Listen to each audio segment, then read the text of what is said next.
नमस्कार, स्वागत है आप सभी का डीडी न्यूज़ के इस खास बुलेटिन एक्सप्रेस 100 में, जहां हम आपके लिए लेकर आते हैं राजनीति, मनोरंजन, देश, दुनिया, खेल और व्यापार जगत की सभी बड़ी खबरों को एक्सप्रेस यानी फटाफट अंदाज में। मैं हूं चंद्रशेखर जोशी। तो आइए शुरू करते हैं तेज खबरों का सिलसिला। विदेश मंत्री डॉक्टर एस जयशंकर ने आतंकवादी कृत्यों के कारण अंतर्राष्ट्रीय शांति और सुरक्षा के लिए खतरे, वैश्विक आतंकवाद विरोधी दृष्टिकोण, सिद्धांत और रास्ता पर संयुक्त राष्ट्र सुरक्षा परिषद ब्रीफिंग की अध्यक्षता की। विदेश मंत्री डॉक्टर एस जयशंकर ने ट्रस्टीशिप काउंसिल की बैठक में कहा, संयुक्त राष्ट्र शांति मिशन के लिए लगातार बढ़ रही हैं चुनौतियां। सशस्त्र समूहों, आतंकवादियों और अंतर्राष्ट्रीय संगठित अपराध की भागीदारी ने शांति अभियानों पर प्रतिकूल प्रभाव डाला। भारत दिसंबर महीने के लिए संयुक्त राष्ट्र सुरक्षा परिषद की अध्यक्षता कर रहा है। डॉक्टर जयशंकर ने बैठक में कहा कि आतंकवाद का खतरा वास्तव में और भी गंभीर हो गया है। विदेश मंत्री डॉक्टर जयशंकर ने वर्ष 2028-2029 कार्यकाल के लिए यूएनएससी सदस्यता के लिए भारत की उम्मीदवारी की भी घोषणा की। काशी और तमिलनाडु के बीच सदियों पुराने ज्ञान एवं प्राचीन सभ्यतागत जुड़ाव को फिर से तलाशने के लिए बीती 17 नवंबर से वाराणसी में चल रहे महीने भर लंबे काशी तमिल संगमम कार्यक्रम का आज अंतिम दिन है। काशी तमिल संगमम के समापन समारोह में केंद्रीय गृह मंत्री अमित शाह मुख्य अतिथि होंगे। वहीं उत्तर प्रदेश के मुख्यमंत्री योगी आदित्यनाथ भी समारोह में मौजूद रहेंगे। काशी तमिल संगमम 2022 आज़ादी का अमृत महोत्सव के तहत भारत सरकार की एक पहल है, जिसके माध्यम से काशी और तमिलनाडु के ऐतिहासिक संबंधों को सुदृढ़ करने की कोशिश की जा रही है। भारत नेपाल संयुक्त सैन्य प्रशिक्षण अभ्यास का 16वां संस्करण सूर्य किरण आज से 29 दिसंबर तक नेपाल स्थित सलझंडी के नेपाल आर्मी बैटल स्कूल में आयोजित किया जाएगा। पहाड़ी इलाकों में जंगल युद्ध और आतंकवाद रोधी अभियानों में मानवीय सहायता एवं आपदा राहत कार्यों में अंतर क्षमता बढ़ाने के उद्देश्य से भारत और नेपाल के बीच अभ्यास सूर्य किरण प्रतिवर्ष आयोजित किया जाता है। नेपाल की सेना की तरफ से भवानी बख्श बटालियन के जवान और भारतीय सेना के 5GR के जवान इस अभ्यास सत्र में भाग लेंगे। दोनों सेनाएं विभिन्न उग्रवाद विरोधी अभियानों के संचालन के दौरान प्राप्त हुए अपने अनुभवों को साझा करेंगी। केंद्रीय वस्त्र राज्य मंत्री दर्शना जरदोश राजधानी नई दिल्ली के राष्ट्रीय विरासत वस्त्र केंद्र में मेरी साड़ी मेरा गौरव एक विरासत विषय पर हथकरघा साड़ी महोत्सव का उद्घाटन करेंगी। यहां देश भर से 75 प्रकार की साड़ियों को प्रदर्शित किया जाएगा। गृह मंत्रालय में पूर्वोत्तर के सलाहकार AK मिश्रा की अध्यक्षता में 3 सदस्यीय समिति पूर्वी नागालैंड पीपुल्स ऑर्गेनाइजेशन की मांगों का अध्ययन करेगी। कैबिनेट सचिव राजीव गौबा की अध्यक्षता में सर्च पैनल पेंशन फंड नियामक एवं विकास प्राधिकरण के नए अध्यक्ष की चयन प्रक्रिया शुरू करेंगे। अखिल भारतीय आयुर्विज्ञान संस्थान यानी एम्स को तंबाकू मुक्त क्षेत्र घोषित किया गया है और इसका उल्लंघन करने पर 200 रुपये के जुर्माने के साथ ये दंडनीय अपराध माना जाएगा। पहली G20 इंडिया फ्रेमवर्क समूह की बैठक आज से बेंगलुरु में शुरू होगी। इस बैठक में वैश्विक आर्थिक मुद्दों, चुनौतियों और अनिश्चितताओं पर मुख्य रूप से फोकस रहेगा। बेंगलुरु में शुरू हो रही G20 की इस बैठक में मजबूत, टिकाऊ, संतुलित और समावेशी विकास को बढ़ावा देने के लिए नीति समन्वय पर भी विचार होगा। इससे पहले गुरुवार को भारत की अध्यक्षता में G20 की वित्त और केंद्रीय बैंक के उप प्रमुखों की बैठक के बाद प्रतिनिधियों ने बेंगलोर पैलेस का दौरा किया।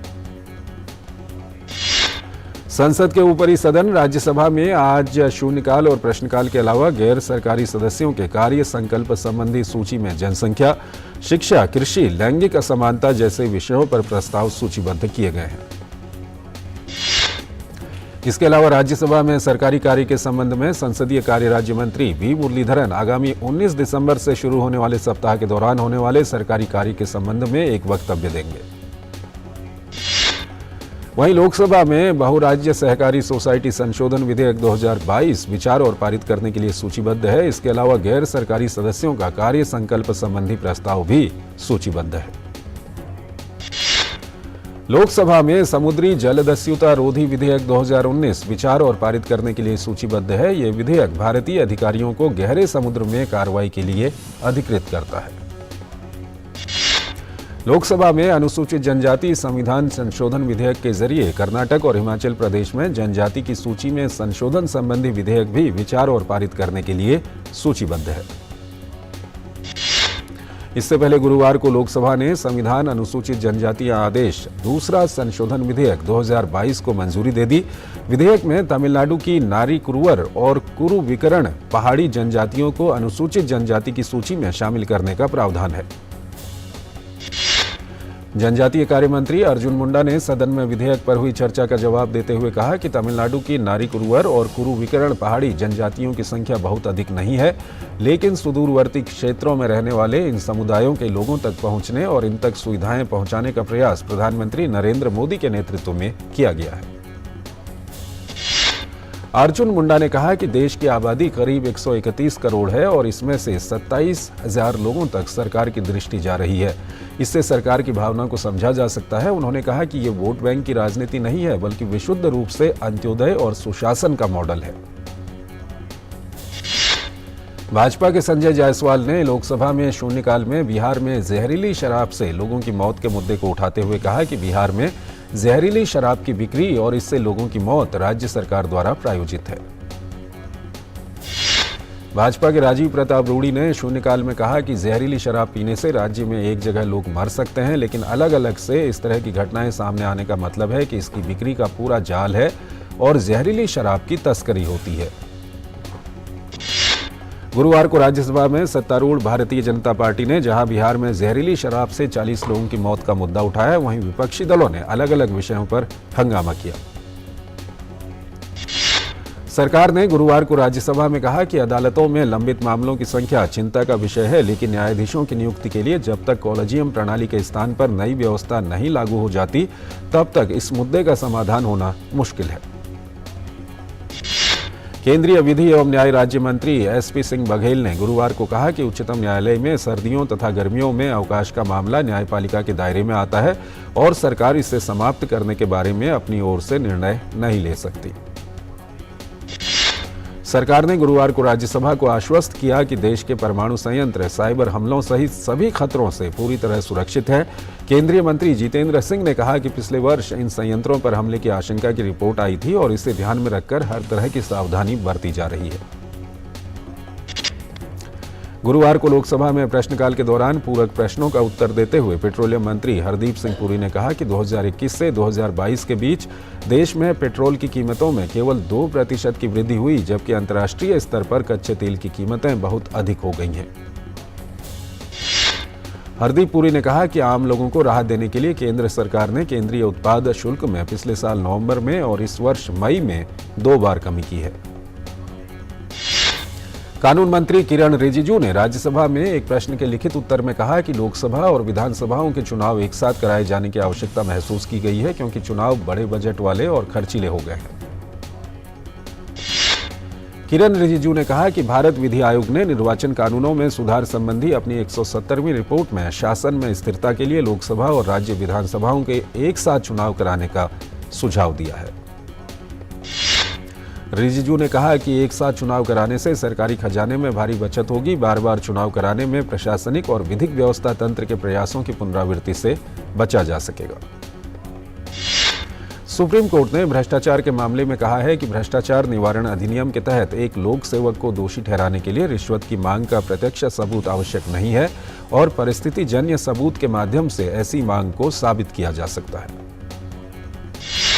मृत्यु या अन्य कारणों से शिकायतकर्ता का प्रत्यक्ष साक्ष्य उपलब्ध न होने पर भी भ्रष्टाचार निवारण अधिनियम के तहत लोक सेवक को दोषी ठहराया जा सकता है। दिल्ली के कथित आबकारी नीति घोटाला मामले में सीबीआई के आरोप पत्र का राउज एवेन्यू कोर्ट ने संज्ञान लिया है। अदालत ने दिल्ली सरकार के 2 लोक सेवकों सहित मामले के सभी 7 आरोपियों को समन जारी किया। अदालत ने विजय नायर, अभिषेक बोइनपल्ली, समीर महेंद्रू, अरुण रामचंद्र, मुथा गौतम, कुलदीप सिंह और नरेंद्र सिंह को समन भेजा है। अदालत ने आरोपियों को 3 जनवरी को पेश होने का आदेश दिया है। भारत ने गुरुवार को ओडिशा के बालासोर तट से जमीन पर मार करने की क्षमता वाली परमाणु संपन्न बैलिस्टिक मिसाइल अग्नि 5 का रात्रि परीक्षण सफलतापूर्वक किया। इस मिसाइल में 3 स्टेज में संचालित होने वाला सॉलिड फ्यूल इंजन लगाया गया है। अग्नि 5 5000 किलोमीटर तक सटीक मार करने की क्षमता रखती है। देश आज 1971 के भारत पाकिस्तान युद्ध में भारतीय सेना की विजय के दिवस को मना रहा है। आज के ही दिन पाकिस्तानी जनरल ए खान नियाजी ने अपने 90,000 से अधिक सैनिकों के साथ बिना किसी शर्त के लेफ्टिनेंट जनरल जगजीत सिंह अरोड़ा के समक्ष आत्मसमर्पण किया था। राष्ट्रीय खाद्य सुरक्षा अधिनियम और उसकी अन्य कल्याणकारी योजनाओं सहित प्रधानमंत्री गरीब कल्याण अन्न योजना के तहत अतिरिक्त आवंटन की जरूरतों को पूरा करने के लिए भारत सरकार के केंद्रीय पूल में अनाज का पर्याप्त भंडार मौजूद है। खाद्य एवं सार्वजनिक वितरण मंत्रालय ने कहा 1 जनवरी 2023 तक लगभग 159 लाख टन गेहूं उपलब्ध हो जाएगा। 1 जनवरी तक 138 लाख टन की सुरक्षित भंडारण की आवश्यकता होती है। संयुक्त राष्ट्र ने नमामि गंगे पहल को प्राकृतिक रूप से पुनर्जीवित करने वाली विश्व की 10 शीर्ष बहाली फ्लैगशिप पहलों में से एक के रूप में मान्यता दी है। नमामि गंगे के महानिदेशक ने विश्व बहाली दिवस के अवसर पर मॉन्ट्रियल में जैव विविधता पर कन्वेंशन के पक्षकारों के 15वें सम्मेलन में आयोजित एक समारोह में ये पुरस्कार प्राप्त किया। नमामि गंगे को दुनिया के 70 देशों की 150 से अधिक ऐसी पहलों में से चुना गया। इरेडा ने 1000 मेगावाट की सौर ऊर्जा परियोजनाओं के लिए SJVN ग्रीन एनर्जी लिमिटेड के साथ 4,445 करोड़ रुपए का ऋण समझौता किया। पर्यटन मंत्री जी किशन रेड्डी देश में इको पर्यटन को बढ़ावा देने के लिए इको परिपथ को स्वदेश दर्शन योजना के तहत 15 विषयगत परिपथों में से एक के रूप में चिन्हित किया गया है। एक छोटा सा ब्रेक लेते हैं यहां पर। चेक जाना पड़ेगा। अरे गेम छोड़ के 1 महीना हो गया कंप्लेंट किए हुए, बैंक रिफंड ही नहीं कर रहा है। कंप्लेंट करनी है। अरे बैठिए बैठिए यहीं से कर लीजिए आरबीआई के ओम्बुड्समैन को। कैसे? आरबीआई अधिकृत बैंक, एनबीएफसी या डिजिटल लेन देन के जितने भी प्लेटफॉर्म्स हैं उनकी शिकायत आप कर सकते हैं घर बैठे बैठे आरबीआई के CMS पोर्टल पर। ये हो गया चेकमेट। कंप्लेंट करेंगे क्या? आरबीआई कहता है जानकार बनिए, सतर्क रहिए। स्वागत है आपका ब्रेक के बाद और आइए अब खबरों के सिलसिले को आगे बढ़ाते हैं।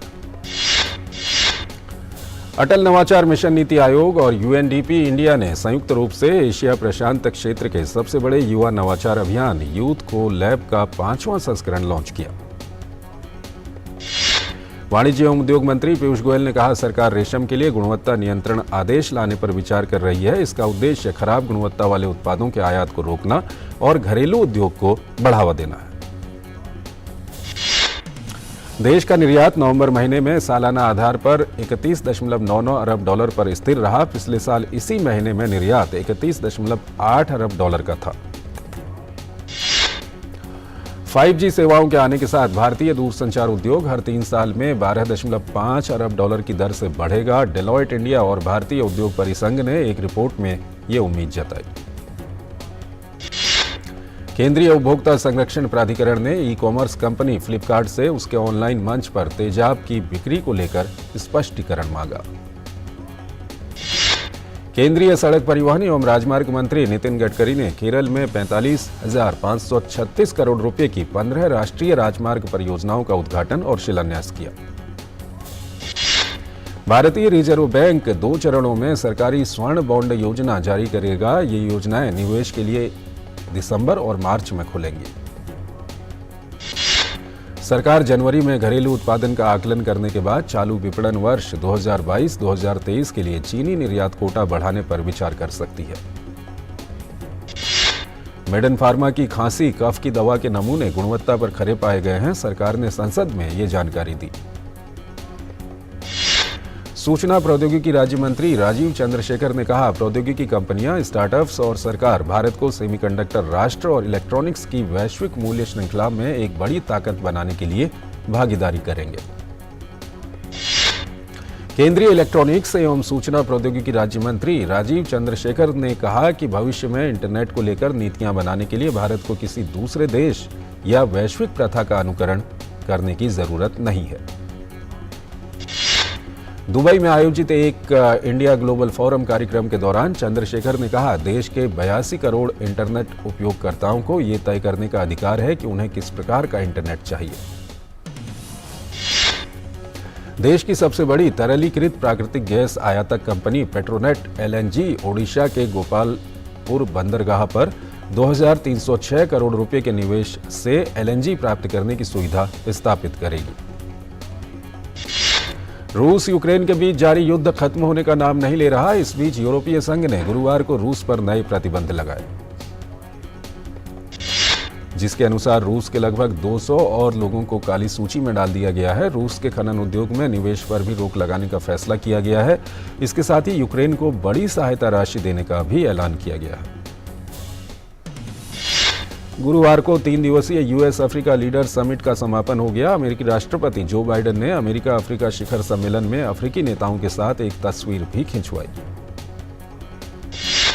इस समिट के पहले ही दिन बाइडेन ने घोषणा की थी कि स्थायी सदस्य के रूप में बड़ी अर्थव्यवस्थाओं के G20 समूह में शामिल होने वाले अफ्रीकी संघ का समर्थन करेंगे।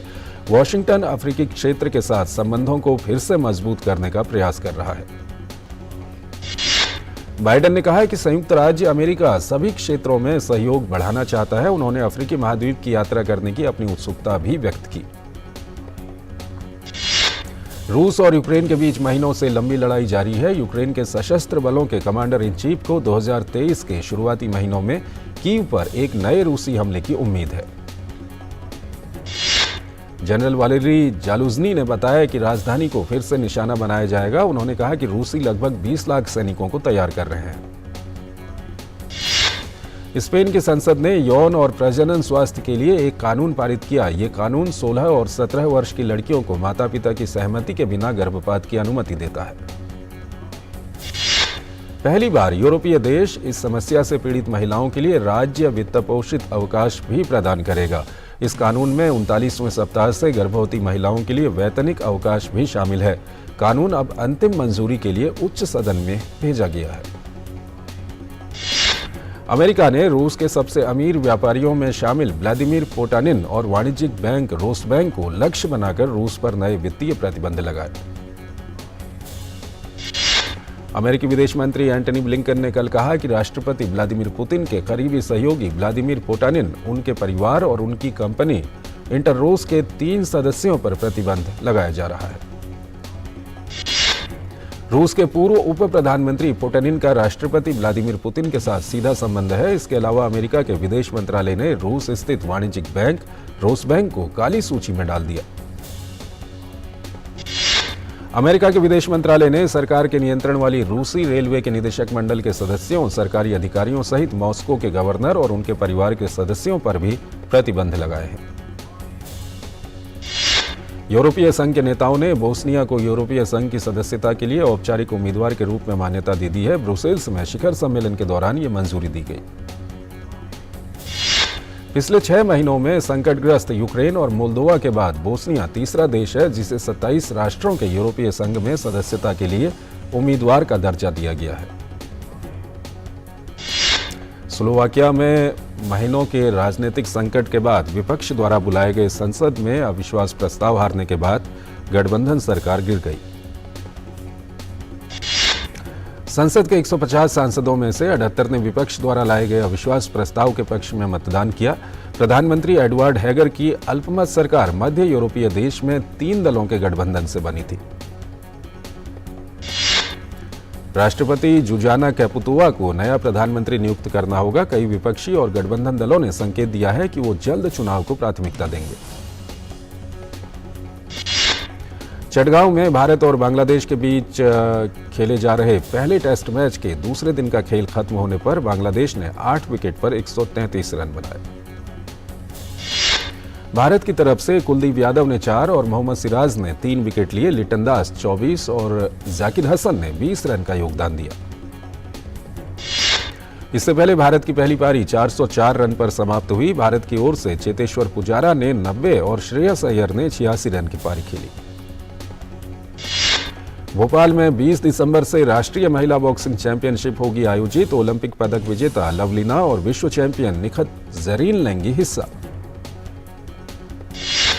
दुबई में चल रही पैरा पावर लिफ्टिंग विश्व कप में भारतीय पावर लिफ्टरों ने दिखाया दमदार प्रदर्शन। पहले दिन भारत ने जीते 2 पदक। टॉप्स एथलीट परमजीत ने पुरुषों के 49 किलोग्राम भार वर्ग में 165 किलोग्राम का भार उठाया। पर्सनल बेस्ट कायम किया, वहीं सकीना ने 50 किलोग्राम में कांस्य जीता। विस्फोटक बल्लेबाज ईशान किशन ने रणजी ट्रॉफी में भी कमाल किया है। उन्होंने झारखंड के लिए गुरुवार को केरल के खिलाफ रांची में शानदार शतक लगाया। रणजी ट्रॉफी में खेलते हुए सचिन तेंदुलकर के बेटे अर्जुन तेंदुलकर ने राजस्थान के खिलाफ गेंदबाजी करते हुए गोवा के लिए 2 विकेट हासिल किए। न्यूजीलैंड के स्टार बल्लेबाज केन विलियमसन ने टेस्ट टीम की कप्तानी छोड़ दी है। उनकी जगह टीम साउदी को न्यूजीलैंड का नया टेस्ट कप्तान बनाया गया है। पुर्तगाल फुटबॉल टीम के कोच फर्नांडो टोरेस ने अपने पद से इस्तीफा दे दिया है। गौरतलब है कि फीफा विश्व कप के क्वार्टर फाइनल में पुर्तगाल की टीम मोरक्को के हाथों हार गई थी। अभिनेता रणदीप राय जल्द ही टीवी शो मीत बदलेगी दुनिया की रीत में एक विशेष उपस्थिति में नजर आएंगे। अभिनेता राजकुमार राव, अपार शक्ति खुराना और अभिषेक बनर्जी मार्च 2023 में स्त्री 2 की शूटिंग शुरू करने के लिए पूरी तरह से तैयार हैं। वेब सीरीज आर्या पार का ट्रेलर रिलीज हो गया। इसमें दिखाया गया है कि कैसे एक आदिवासी व्यक्ति अपनों की रक्षा करने के लिए हत्यारा बन जाता है। मशहूर गायिका असीम कौर ने लवदीप सैनी के साथ मिलकर अपने नवीनतम रोमांटिक ट्रैक तू तन में के बारे में बात की। बिजली, बना शराबी और अन्य गानों को रिलीज करने के बाद गोविंदा नाम मेरा के निर्माताओं ने सचिन जिगर, तनिष्क बागची, मीत ब्रोस और रोचक कोहली द्वारा रचित पूरा म्यूजिक एल्बम रिलीज कर दिया है। दिल्ली के उपहार सिनेमा अग्निकांड की घटना पर नेटफ्लिक्स ने web series trial by fire का ऐलान किया है, जो 13 जनवरी को रिलीज होगी। 1997 में हुए उपहार सिनेमा अग्निकांड में 59 जिंदगी खाक हो गई थी। महात्मा गांधी और नाथूराम गोडसे की विपरीत विचारधाराओं को दिखाने वाली गांधी गोडसे फिल्म 26 जनवरी 2023 को रिलीज होगी। फिल्म का निर्देशन राजकुमार संतोषी कर रहे हैं। भारत में रिलीज होने जा रही बांग्लादेशी फिल्म हवा को बांग्लादेश की तरफ से 95वें अकादमी पुरस्कार ऑस्कर की आधिकारिक प्रविष्टि के रूप में भी भेजने का फैसला हो चुका है।